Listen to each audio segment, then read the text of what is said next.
Et salut tout le monde, on se retrouve aujourd'hui pour parler de Captain America, la vérité, un comics qui vient de sortir chez Panini Comics, évidemment pour surfer sur la sortie du dernier film Captain America, et qui est bien meilleur que le dernier film Captain America. Captain America, la vérité, dans ce récit, on est en flashback, on est au moment de la Seconde Guerre mondiale, et on va suivre un groupe de jeunes afro-américains qui sont recrutés par l'armée pour faire le sujet d'une expérience. Expérience qui va les soumettre évidemment à des tests chimiques sur leur corps. Donc ils vont se faire injecter un sérum qui va créer des réactions diverses et variées chez les candidats, chez les sujets. Et on va suivre principalement le personnage de Isaiah Bradley. C'est surtout lui. Vous le connaissez, Isaiah Bradley, si vous avez regardé la série Falcon Winter Soldier. Si vous avez lu le dernier film aussi. Donc vous savez un peu de quoi il en retourne. Et donc voilà, je feuillette avec vous les première page, et je sais ce que vous allez dire, mais mon Dieu, Simon, mais c'est moche, c'est affreux, ça ne ressemble à rien. Non, calmez-vous, ça va bien se passer. Il y a plusieurs choses à savoir sur le récit, sur Captain America, la vérité. On est dans une époque où Joe Quesada, il aime bien tenter des expérimentations graphiques, et donc faire appel à des artistes qui sont un peu...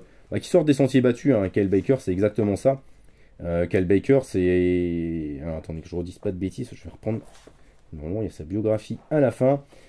Voilà, Kyle Baker, c'est déjà un dessinateur qui bosse chez Marvel depuis quelques années. Mais là, pour Captain America, la vérité, il va décider d'adopter un style très différent. Proche parfois, à certains moments, de la caricature.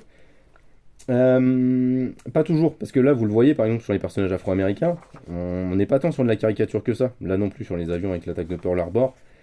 En fait, ce côté caricatural va surtout s'exprimer envers certains personnages. Ce sont les dirigeants et les décideurs publics, en fait, notamment donc les gradés de l'armée et les agents du ministère. Et en fait, je trouve ça assez intéressant, mine de rien, ce côté un peu caricatural. Bon, évidemment, c'est exagéré, vous le voyez bien là sur le personnage qu'on suit ici.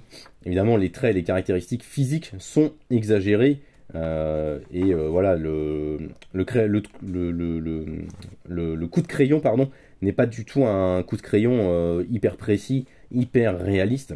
On est dans un style visuel qui cherche pas à faire dans le réalisme, mais qui cherche au contraire à faire dans la caricature, pour aller finalement à fond dans ce qui se passe en termes de dessin à cette époque, hein, dans la Seconde Guerre mondiale. On est sur un style très caricatural. Mais voilà, enfin, il y a surtout ce personnage-là, mais ça a beaucoup de sens, je trouve, de caricaturer ces personnages-là, ces décideurs, parce que ce sont les...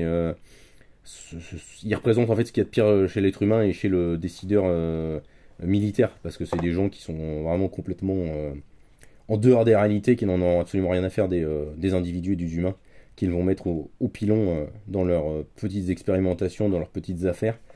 Et donc je trouve que c'est... au niveau graphique, moi je trouve qu'il y a vraiment un truc qui se passe, et un truc très intéressant. Je comprends qu'on soit réticent en le voyant, mais voilà, une fois qu'on est pris dans le récit, parce que le récit est vraiment de très très grande qualité, et je trouve qu'une fois qu'on est pris dans le récit, on va être embarqué immédiatement. Il y a des ambiances visuelles qui se créent, qui sont vraiment très intéressantes. Et au niveau du scénario, c'est vraiment bien, parce que c'est un peu ce genre de récit devoir de mémoire. C'est-à-dire que le scénariste va se baser sur une histoire, Robert Morales, le scénariste, va se baser sur une histoire qui est vraiment arrivée pendant la Seconde Guerre mondiale. C'est-à-dire qu'en fait, on faisait des expériences chimiques sur des Afro-Américains qu'on prenait dans la rue, qu'on recrutait dans l'armée, pour les soumettre à des expériences chimiques. Et donc faire des tests, les utiliser comme des rats de laboratoire, en fait. Et donc c'est vraiment quelque chose, pareil, qu'on connaît pas forcément, dont évidemment personne ne se vante, et dont quasiment personne ne parle. Et je trouve que c'est intéressant justement d'utiliser ce fait historique, ce fait avéré, pour construire une histoire derrière, construire une histoire alternative en fait sur la création de Captain America, puisque voilà, ce qu'on va découvrir, c'est que le sérum de super soldat, avant d'être utilisé sur Steve Rogers, il a été testé sur des Afro-Américains, donc des individus qui sont considérés comme étant moins qu'humains auprès de l'armée, auprès de l'administration américaine. Et donc, voilà, c'est vraiment intéressant, je trouve, d'utiliser ce fait historique, ces événements historiques-là, ces événements réels, pour construire une histoire alternative au mythe de Captain America. Ça marche vraiment très très bien, c'est très bien construit, c'est intelligent, c'est très intéressant. Ça a été réintégré dans la continuité, en fait, dans le dernier chapitre, on voit Steve Rogers qui arrive, et c'est intéressant de mettre en parallèle justement ce que va découvrir Steve avec ce qui s'est réellement passé pour Isaiah Bradley. Enfin voilà, c'est un récit, je trouve que c'est bien que Panini Comics ait pris l'initiative de publier ce récit-là, et de le sortir dans ce format prestige, ce grand format. C'est vraiment une très très chouette idée, un beau geste éditorial qu'ils ont fait. Et donc je pense que c'est important de les soutenir. Voilà, que je le répète, le style visuel est caricatural, effectivement, mais c'est fait exprès, c'est de l'intention artistique pure et dure. Mais je peux comprendre qu'on n'adhère pas.